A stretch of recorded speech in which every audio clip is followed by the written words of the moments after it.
तू भेटशी नव्याने या मालिकेचा आजचा म्हणजे 28 नोव्हेंबरचा भाग तुम्ही ऐकत आहात प्रेक्षकांनो. तर सुरुवातीला त्यांनी दाखवलंय हे गौरीचे बाबा आले तिला भेटायला. खूप दिवस झाले गौरी भेटली नाही ना त्यांना. ते गौरीची आपुलकीने चौकशी करत असतात. गौरी पण त्यांना विचारते घरचे सगळे बरे आहेत ना बाबा. मी बरी आहे. आई अजून रागवली आहे का हो माझ्यावर. आता तेवढ्यात तिथे अभिमन्यू सर येतात. कॅन्टीन मध्ये भेटतात हे. तर आता हे गौरीचे बाबा म्हणतात की तू इथेच असशील कॉलेजमध्ये म्हणून मी इथेच आलो तुला भेटायला. मग अभिमन्यू सर येतात आणि त्यांना विचारतात कसे आहात बाबा, घरी सगळं ठीक आहे ना. मग आता गौरीचे बाबा म्हणतात हो सगळे ठीक आहेत. गौरीची आठवण आली म्हणून इथेच आलो कॉलेजमध्ये. गौरी बऱ्याच दिवसापासून घरी नाही आली ना, त्यामुळे आठवण येत होती गौरीची आणि मनाने तर जपच लावलाय गौरीताई गौरीताई. गौरी आता तिच्या बाबांसाठी चहा आणायला म्हणून आतमध्ये गेलीये. तेव्हा गौरीचे बाबा म्हणतात सर तुम्हाला एक विनंती करायची होती. अभिमन्यू सर म्हणतात विनंती का करताय बाबा, सांगा ना हक्काने काय झालंय. मग आता ते म्हणतात नाही म्हणजे आमची गौरी ना जरा अल्लड आहे हो. तिच्या हातनं काही कमी जास्ती झालं ना तर थोडं समजून घ्या. नाही म्हणजे तुमच्या भरोशावर आहे सगळं, तिला फक्त काही त्रास होणार नाही एवढं बघा. मग अभिमन्यू सर म्हणतात तुम्ही काही काळजी करू नका, मी घेईल तिची काळजी. गौरी आता तिच्या बाबांसाठी चहा घेऊन येते आणि मग तिचे बाबा चहा घेतात आणि मग निरोप घेतात गौरीचा आणि अभिमन्यू सरांचा.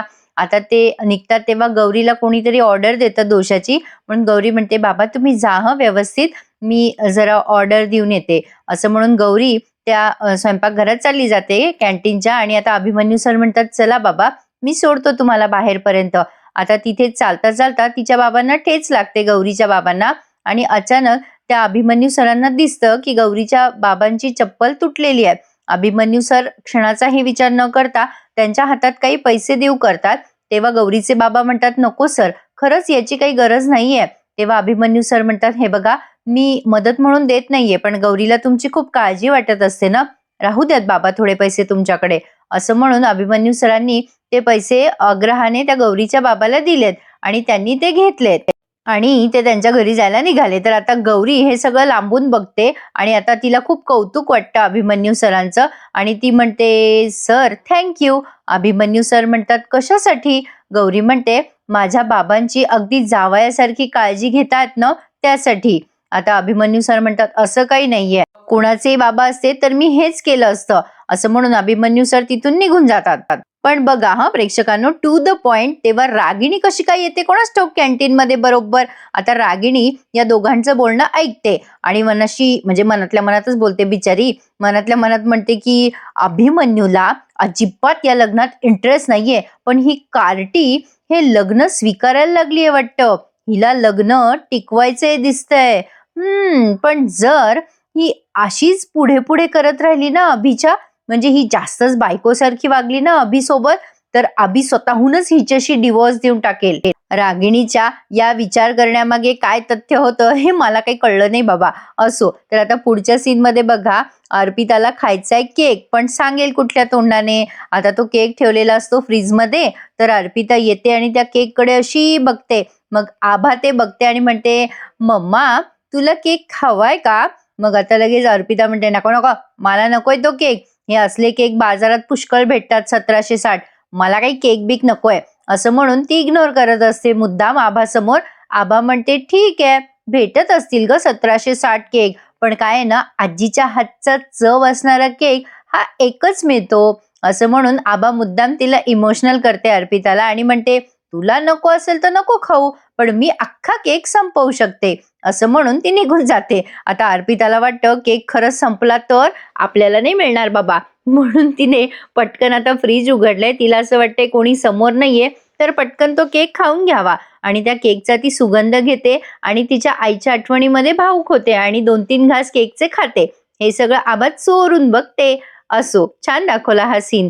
तर पुढच्या प्रसंगामध्ये आपण बघतोय ही गौरीची आई बडबडतच असते अजून हे कसे काय आले नाही, यांना किती उशीर झाला वगैरे वगैरे. आता तेवढ्यात त्या गौरीचे बाबा येतात. ती आल्या आल्या त्या विचारतात कुठे गेला होतात तुम्ही, खरं सांगा मला, गौरीला भेटायला गेला होतात ना. गौरीचे बाबा म्हणतात नाही ग, अगं माधवी मी उदबत्त्या विकण्यासाठी गेलो होतो. आता त्या म्हणतात माझ्याशी खोटं बोलायला लागलात ना तुम्ही, आता खरं सांगा मला तुम्ही गौरीला भेटायला गेला होतात की नाही, खा बरं माझी शपथ. पण आता तेवढ्यात ती काकू येते, पाणी देते या गौरीच्या बाबाला, पण गौरीची आई काही त्यांचा पिच्छा सोडे ना. मी तुम्हाला काय विचारतीये, खा माझी शपथ आणि सांगा मला खरं खरं गौरीला भेटायला गेला होतात की नाही. मग गौरीचे बाबा म्हणतात, अगं बाई नव्हतो गेलो गौरीच्या घरी. म्हणजे त्यांनी असं डिप्लोमॅटिक शपथ घेतली आहे. म्हणजे गौरीला भेटायला तर गेले, पण गौरीच्या घरी काही गेले नाही असं त्यांनी त्या गौरीच्या आईला सांगितलं, जे त्यांना पटलं. तर आता त्या म्हणतात, ठीक आहे, मी तुमच्यासाठी चहा घेऊन येते, असं म्हणून त्या किचनमध्ये गेल्यात. पण आता या गौरीच्या काकूला कळलंय की गौरीचे बाबा गौरीला भेटून आलेत म्हणून. आता गौरीची काकू तिची आई गेल्यावर म्हणते, काय हो भाऊजी, तुम्ही गौरीला भेटलात ना? काय म्हणजे बरी आहे ना आपली गौरी? तिला काही त्रास तर नाही ना सासरी? काय म्हणता, म्हणजे सगळे मजेत आहेत ना तिच्या घरी? आता गौरीचे बाबा सगळं ऐकतात आणि म्हणतात, अगो हो, भेटलो मी गौरीला, आणि बघ जावई बापूंनी पैसे पण दिले, त्यांना गौरीची काळजी वाटते ना म्हणून. बरं, आता हे गौरीचे बाबा अगदी कौतुकाने त्या काकूला पैसे बिसे काढून दाखवतात आणि त्या काकूचे डोळे एकदम चमकतात ना पैसे पाहिल्यावरती. आता त्या गौरीच्या बाबांनी ते पैसे देव्हाऱ्यात ठेवलेत आणि देवाजवळ पैसे ठेवून देवाला नमस्कार केलाय. गौरीच्या काकूला काहीही करून आता ते पैसे हवेत. त्यामुळे आता काकू विचार करायला लागते, अच्छा असे तर म्हणजे सरांना घराच्या बाहेर भेटलं की सर बरोबर पैसे देतात, डायरेक्ट कॅश मिळेल मला, चांगलंय. मग काय, घराच्या बाहेरच भेटायला पाहिजे. आता काय, आलेच जावई बापू भेटायला, कॅश तेवढी रेडी ठेवा. काही अर्थ आहे का प्रेक्षकांनो या काकूचा वागाय बोलायला? असो, पण आता अभिमन्यू सर इकडे आलेत या मॅडमच्या खोलीमध्ये. रात्रीची वेळ आहे आणि मॅडम जरा घाबरून लपत असतात. अभिमन्यू सर त्यांना समजवतात, या मॅडम बसा, मीच आहे असं म्हणून त्यांना प्रेमाने खाली बसवतात. तेवढ्यात तिथे गौरी मॅडमचं जेवण घेऊन येते, त्यांचं ताट घेऊन येते. तेव्हा मॅडम म्हणतात, तनू, ही तनू आहे, तनू आली, असं त्या अभिमन्यू सरांना सांगत असतात, म्हणजे मनाशी बडबड केल्यासारखंच. मग आता ही गौरी त्यांना म्हणते, मॅडम जेवून घ्या. मॅडम अप्रतिम ऍक्टिंग करतात प्रेक्षकांना, मला असं बघतच राहावं वाटतं यांच्या ऍक्टिंगकडे. तर आता ही गौरी म्हणते, म्हणजे त्यांच्या हातात तो फोटो आहे आणि नेमका तो फोटो तन्वीचं चेहराच त्याच्यात नाहीये प्रेक्षकांनो. ते फोटो तिने चिटकवून दिलेत गौरीने मॅडमला आणि आता तो त्यांच्या हातातला फोटो बघून गौरी अभिमन्यू सरांना खूप प्रश्न विचारते, कोणाचा फोटो आहे हा सर? ही तनू कोण आहे? सांगा ना सर. मॅडम ज्यांच्यासोबत उभे आहेत त्या नक्की कोण आहे? आता ऍक्च्युली प्रेक्षकांनो मला असं वाटतंय हा सीन त्यांना आधी दाखवायचा होता की काय, कारण गौरीला कळलंय ना की तन्वी ही मुलगी आहे म्हणून यांची. तर गौरी विचारत असते अभिमन्यू सरांना, फोटो मधला चेहरा त्यांचा फाटलाय ना, म्हणजे दिसत नाहीये. मग तुम्ही बघितला असेल ना त्यांचा चेहरा, तुम्ही ओळखता का त्यांना सर? असे ती अनेक प्रश्न त्यांच्यावर अचानक म्हणजे विचारत राहते. त्यामुळे अभिमन्यू सर खूप चिडचिड करतात आणि रागात येत असतात ते.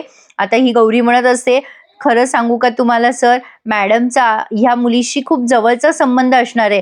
तुम्ही बघा ना, तो फोटो कसा छातीला कवटाळून बसलाय त्यांना ना त्यांच्या माणसांची आठवण येत असेल. तुम्ही ओळखता का हिला? का ह्या तुम्हाला कधी बोलल्यात का त्यांच्याबद्दल?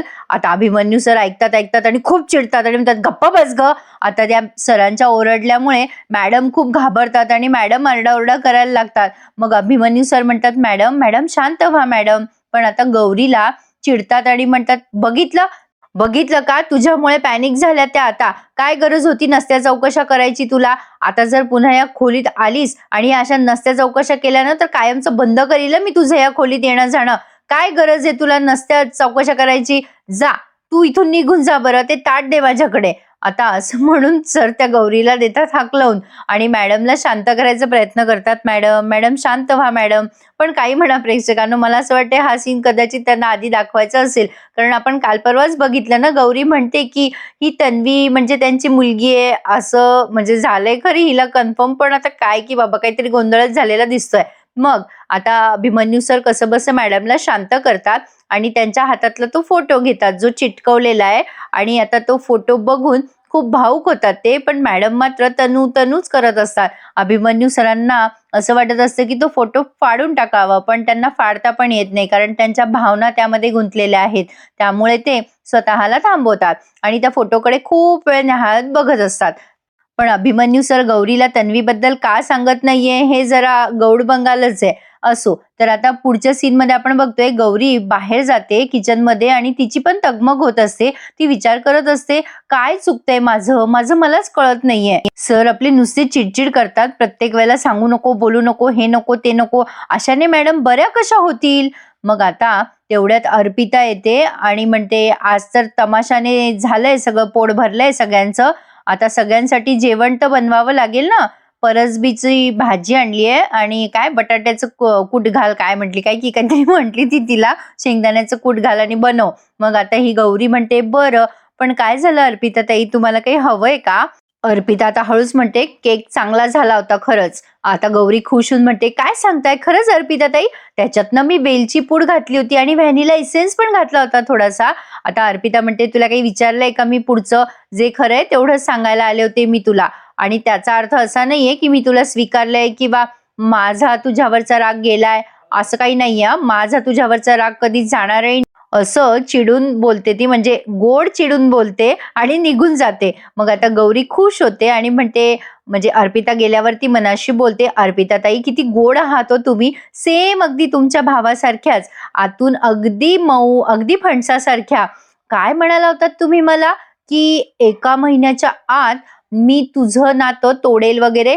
पण असं काही होणारच नाहीये. मला माहितीये ना, 1 महिन्यात तुमचा माझ्यावरचा सगळा राग निघून जाणार आहे आणि आपल्या दोघींचं नणंद भावजाईचं नातं नव्याने सुरू होणार आहे. बघाच तुम्ही अर्पिता ताई. गौरीचे बरेच फ्युचर प्लॅनिंग आहेत. पण आता गौरीच्या आईकडे संतापली ना, ते देवारातले पैसे बघते ती आणि विचारते, हे पैसे कोणी दिले तुम्हाला? तुम्ही माझ्याशी खोटं बोललात ना? खरं खरं सांगा, कोणी दिले तुम्हाला पैसे? गौरीचे बाबा गरजेपेक्षा जास्तीच भोळे दाखवलेत. आता काकू लगेच मध्ये पडत म्हणते, आओ वहिनी, ते ह्यांचे पैसे आहेत. गौरीची आई विचारते, मग काय भाऊजींचे पैसे? आता ती लगेच म्हणते गौरीची काकू, हो, ते भाऊजींसोबत उदबत्त्याच्या बिझनेसमध्ये सामील झालेत ना. अहो मी काय म्हणते, उठा ना. आता तो काका तिथे झोपलेला असतो गौरीचा. मग त्या काकाला उठवत म्हणते, अहो काय विचारताय वहिनी, तुम्हाला सांगता का काही? काकाला काही माहितीच नाही, काका नेमका झोपेतून उठलेला. काकू म्हणते, अहो ते पैसे तुमचेच आहेत ना वहिनी, काय विचारताय तुम्हाला? मग काकाला जरा काकूचे डोळे खाणाखुणा कळतात आणि समजून जातं. आता त्या वहिनी म्हणतात, हे तुमचे पैसे आहेत का भाऊजी? तर आता हे काका म्हणतात, हो माझेच आहे. आता गौरीची आई निघून जाते आणि मग काका म्हणतो, अगं काय गं हे, कसं काय हे सगळं जमवलंस तू? आज झोपेतून उठल्या उठल्या चक्क कमाई झाली माझी. काकू म्हणते, हो पण जरा हळू बोला, आज अजून कमाई होणार आहे आपली. अहो आता कॉलेज संपल्यावर जाणार आहे ना मी आपल्या ATM ला भेटायला मिस्टर अभिमन्यू राज शिर्केकडे. आता तो काका त्या काकूची दृष्ट काढतो आणि म्हणतो, वा कमाल करतेस तू. आता ठरल्याप्रमाणे काकूबाई लगे पोहोचल्या सुद्धा विद्यावंत पेठे कॉलेजमध्ये आणि इकडे तिकडे बघतात तोच अभिमन्यू सर त्यांना गाठले. म्हणजे अभिमन्यू सर नेमके तेव्हा बाहेरच येत असतात. तेव्हा काकूला बघतात ते आणि काकूच्या समोर येतात आणि म्हणतात, काय हो, काय झालं काकू? आता ही काकू लगेच त्यांना बघून रडायला लागते बरं का. अभिमन्यू सर म्हणतात, घरी सगळे ठीक आहे ना? म्हणजे का रडता आहात तुम्ही? काकू उगाच नाटक करत म्हणते, सर जाऊ द्या ना, कशाला तुमच्या डोक्याला ताप? म्हणजे गौरी कुठे आहे? तिलाच भेटायला आले होते मी. तिला उगाच कळलं ना की मी तुम्हाला काही सांगितलंय तर तिला नाही आवडणार ते. राहू दे सर. आता सर म्हणतात, तसं काही नाहीये. म्हणजे तुम्ही असं डोक्यात काही ठेवू नका, मनमोकळेपणाने बोला मला. आता अभिमन्यू सरांना काय माहिती हिच्या मनात काय येते? त्यांना बिचाऱ्यांना जेन्युइनली मदत करायची असते यांना. आता ही काकू रडायला लागते आणि म्हणते, काय सांगू जावई बापू, आमचा एकुलता एक मुलगा हो. अहो एकच मुलगा असून सुद्धा आम्हाला त्याच्या शिक्षणाची सोय करता येत नाही हो. त्याला शिकवणं जड होत चाललंय. आता त्याच्या शाळेची फी भरायची आहे म्हणून ही रडतीये. आमच्या लेकराला घरी बसवायची वेळ आली आहे. आता आमच्या मन्याच्या शाळेची फी थकली हो. मुख्याध्यापक म्हणाले की फी नसेल तर शाळेत पाठवू नका म्हणून. आता अभिमन्यू सरांना ते पटत नाही आणि शिक्षणाची गोष्ट आल्यावर अभिमन्यू सर थोडीच असं म्हणजे एखाद्याचं नुकसान करतील. तर आता ते लगेच म्हणतात की हे बघा, काळजी नका करू, मी देतो तुम्हाला शाळेची फीस, तुम्ही तेवढी भरून घ्या. किती द्यायची आहे? मग आता ही म्हणते, 5,000 पहिला हप्ता आहे. म्हणजे पहिला हप्ता 5,000 आहे आणि अजून बरेच हप्ते द्यायचे आहेत बरं का. प्रेक्षकांना बोलताना कशी बोललीये बघा. मग आता ती आधी तर म्हणते मी गौरीलाच मागते, पण अभिमन्यू सर आग्रह करून हिला पैसे देतातच. तेवढ्यात पैसे घेऊन ही निघणार असते. मग गौरी तिथे येते आणि म्हणते, काकू अगं तू इथे, काय झालं, घरी सगळे ठीक आहेत ना? काकू म्हणते, हो अगं गौरी, ते मन्याच्या शाळेचे, आता पुढे काही बोलणार तेवढ्यात अभिमन्यू सर म्हणतात, हा छान चालली आहे ना मन्याची शाळा. म्हणजे काकूला कळून जातं की पैसे आपण घेतलेत हे अभिमन्यू सरच आपल्याला परवानगी देतात की सांगू नका म्हणून. तर आता काकू म्हणते, काय ग, काय झालंय मन्याच्या शाळेचं, बोलता बोलता का थांबलीस? मग आता काकूला असं वाटतं की गौरीकडून पण फायदा करून घ्यावा म्हणून काकू गौरीला सांगायला जाते, अगं मन्याच्या शाळेची फी राहिली आहे ग. मग गौरी म्हणते, मग माझ्याकडून पैसे न घेताच चालली होतीस तू आणि मला काही सांगणार पण नव्हतीस का? मग आता काकू म्हणते, अगं तसं नाही, मला असं वाटलं तू बिझी आहेस. मग गौरी म्हणते, काकू मला खरं खरं सांग, तू सरांकडनं पैसे घेतलेस का?